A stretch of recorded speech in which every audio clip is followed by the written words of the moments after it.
Hello दोस्तों, good morning, जय श्री कृष्णा, राधे राधे। आप सबका स्वागत है मेरे YouTube channel Hindi with Urmila में। आज का हमारा टॉपिक रहने वाला है शब्द युग्म, जो किसका भाग है,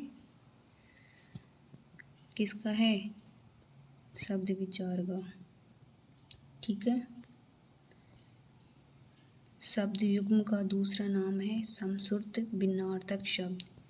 इसकी परिभाषा देखो।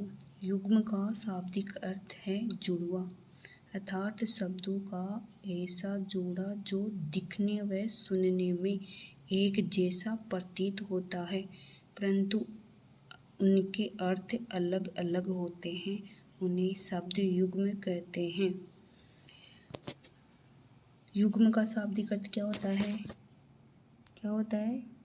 जुड़वा, अर्थात शब्दों का ऐसा जोड़ा जो कैसा होता है, दिखने व सुनने में एक जैसा प्रतीत होता है, परंतु उनके अर्थ क्या होते हैं, अलग अलग।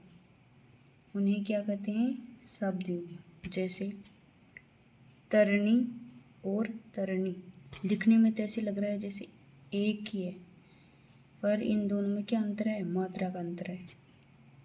छोटी मात्रा है तरनी की आने वाली, उसको क्या है? सूर्य। और बड़ी मात्रा है उसका क्या है अर्थ? नाव। ठीक है। तरनी और तरनी, इनमें किसका अंतर है? मात्रा का।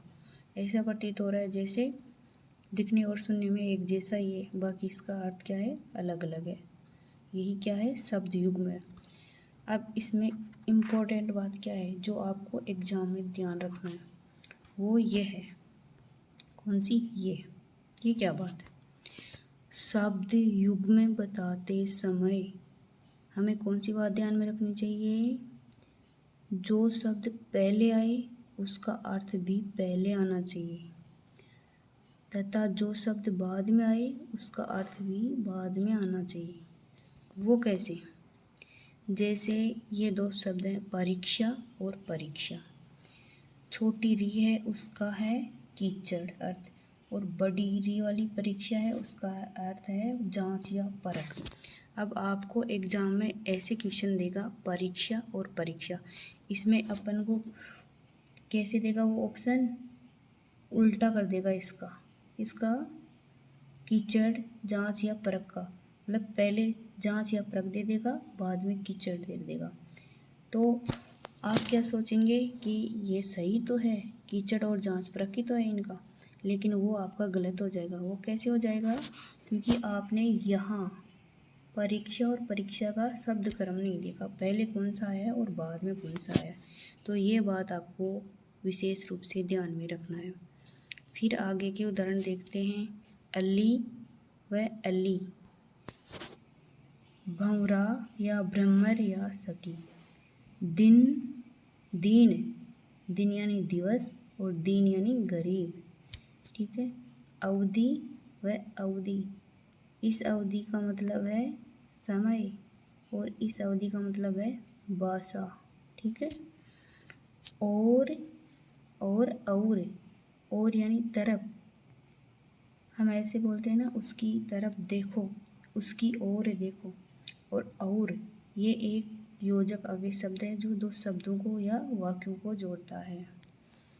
ठीक है। यहाँ तक आया समझ में आपको? क्लियर? चलो आगे देखते हैं। फिर है उद्दत या उदत्त, इसका है तैयार, इसका है अक्खड़ या जिद्दी। ठीक है। फिर है प्रसाद या प्रासाद, प्रसाद का है कृपा और प्रासाद का है महल। फिर है परिमाण, फिर एक है परिणाम। ये दोनों शब्द बार बार पूछे जाते हैं एग्जाम में, इम्पोर्टेंट है। परिमाण यानी मात्रा या तोल, और परिणाम यानी नतीजा। समझ में आया? अपन किसी चीज़ को मापते तोलते हैं, वो तो है परिमाण, और परिणाम मतलब नतीजा। अपन कोई परीक्षा दे के आते हैं, ऐसे पूछते हैं ना, इसका क्या नाम आएगा या क्या नतीजा आएगा या क्या नतीजा निकला, वो यही शब्द है। ठीक है। फिर है शकल, शकल, ये ऊपर वाला अरबी का शब्द है, इसके नुक्ता लगा हुआ है, दिख रहा होगा आपका, जिसका अर्थ है शकल या चेहरा, और ये शकल है समस्त या सारे, समझ गए। फिर है अनल, आग, अनिल, हवा। ठीक।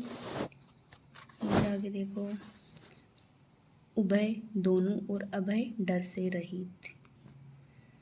फिर है पानी, पानी और प्राणी। पानी का है जल, पानी का है हाथ, और प्राणी का है जीव। ओके। अम्ब, माता, अम्बु, जल। दंश, डंक, और दन से चुभन, और एक होता है 10, जो होती है गिनती की संख्या। ठीक है, वो भी ध्यान रखना है आपको।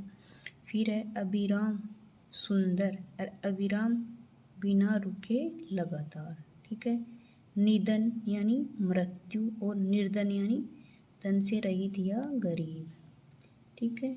फिर है परिणय, विवाह, और परिणय प्रेम, और परिणत रूपांतरित या बदला हुआ। ठीक, यहाँ तक। चलो आगे चलते हैं। देखिए आगे शब्द युग्म, अनिष्ट यानी बुरा, और अनिष्ट यानी निष्ठा से रहित। अली, आली यानी भौरा। अली, आली एक शब्द है जिसका अर्थ है भौरा, और एक बड़ी वाली अली, आली है, उसका अर्थ है सखी। ठीक है। इनको ऐसे भी याद रख सकते हो, भौरा छोटा होता है और सखी बड़ी होती है। ठीक है। आमरण, मृत्यु पर्यंत। आभरण, आभूषण या गहना। ठीक है। आवरण यानी पर्दा। ठीक है। फिर है अवलंब यानी सहारा, और अविलंब यानी तुरंत। ठीक है। फिर है आदि, आदि यानी प्रारंभ या पहले या प्रथम। ठीक है। और आदि यानी आदत या अभ्यस्त। फिर है आरती, विराम या दुख, और आरती जिसकी ती की बड़ी मात्रा है उसका है आरती नीराजन, दीपक सहित देव पूजा। ठीक है, यहाँ तक क्लियर। फिर है उपेक्षा, मतलब अवहेलना, और अपेक्षा मतलब आवश्यकता। ठीक है, ये भी इम्पोर्टेंट शब्द है। फिर है कुल, वंश, कुल, किनारा। पुष्कर, पर्याप्त या बहुत सारा। पुष्कर यानी तीर्थ स्थान है ना, तीर्थ सरोवर। फिर है सूची, सूची और सूची। अब ये सूची है उसका तो है पवित्र, ये सूची है उसका नामावली या लिस्ट, ये सूची है उसका है सुई। ठीक है, ये तीनों ही शब्द इम्पोर्टेंट परीक्षा की दृष्टि से। फिर है षष्ठी, 60 वर्ष की आयु, और षष्ठी छठी, ये भी इम्पोर्टेंट। ठीक है। फिर है अग्ग यानी पहाड़ या सूर्य, और यह है अग्ग का मतलब होता है पहाड़ या सूर्य, और ये अग्ग है उसका मतलब होता है पाप। और मैंने बताया था अनग उसका मतलब क्या होता है, पाप रहित। ठीक है, जो मैंने कल बताया। फिर है अभिज्ञ यानी जानकार, और अनभिज्ञ यानी अनजान। ओके, यहाँ तक क्लियर। फिर चलते हैं आगे शब्द युग्म में कौन से ये। फिर है गण, समूह है, गणे यानी गिनती योग्य। फिर है संप्रति यानी अभी या वर्तमान, और संप्राप्ति यानी प्राप्त होना, ये भी इम्पोर्टेंट शब्द है। अंश यानी मराल, एक पक्षी का नाम है ना। और हंस यानी हंसना, एक क्रिया होती है जिसकी मूल धातु है हंस। फिर होता है मोर, जिसको अपन मयूर बोलते हैं, आम भाषा में मोर ही बोलते हैं ना, वो मोर। और एक है मोर, उसका मतलब होता है मुकुट। ठीक है। फिर है कृति, कृति यानी रचना, ती की मात्रा छोटी हो वो रचना, और कृति यानी करने वाला या चालाक। ठीक है। फिर है विख्यात यानी प्रसिद्ध, और विज्ञात यानी विशेष रूप से जानना। यहाँ तक क्लियर। फिर है वर्ण यानी चुनाव, हम बोलते हैं ना किसका वर्ण किया, किसका चुनाव किया, ठीक है। फिर है वारण, मतलब न्योछावर, ठीक है। फिर है शुद्धि, याद या स्मृति। फिर ये वाली शुद्धि बुद्धिमान, ये भी इम्पोर्टेंट शब्द है।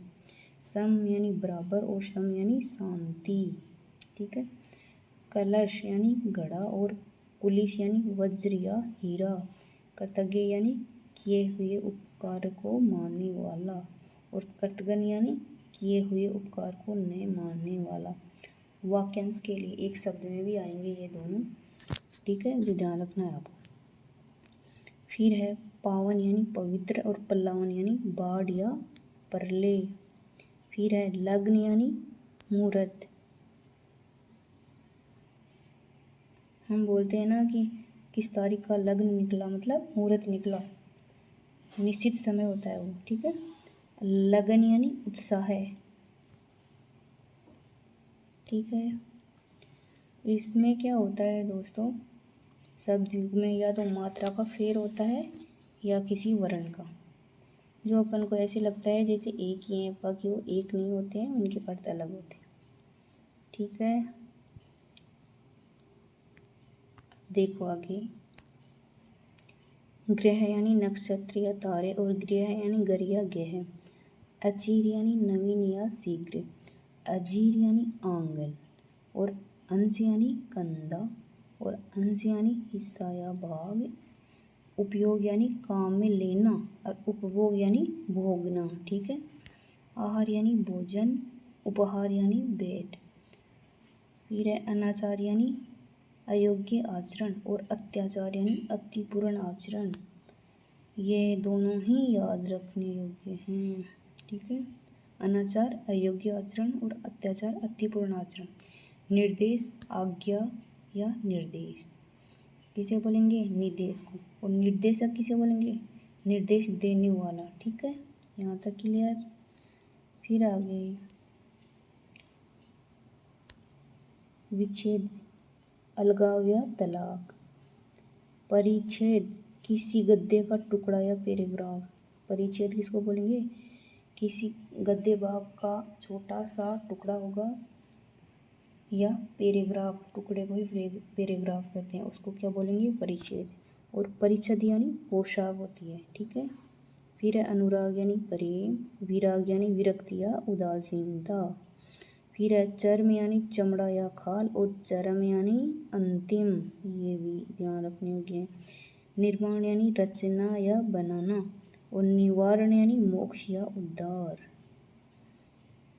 फिर है भवन यानी मकान होता है, और भुवन यानी विश्व या संसार। रेखा यानी लकीर, और लेखा यानी हिसाब किताब।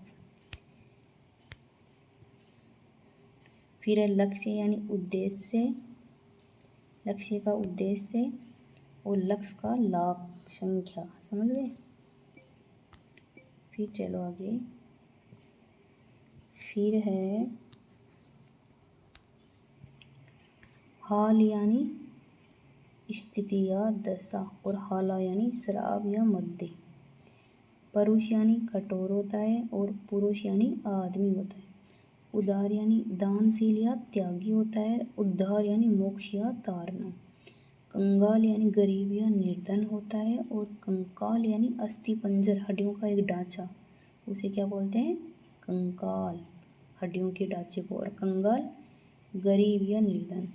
पतन यानी गिरावट या गिरना, और पतन यानी नगर या बंदरगाह है, समझ गए। यहाँ तक क्लियर।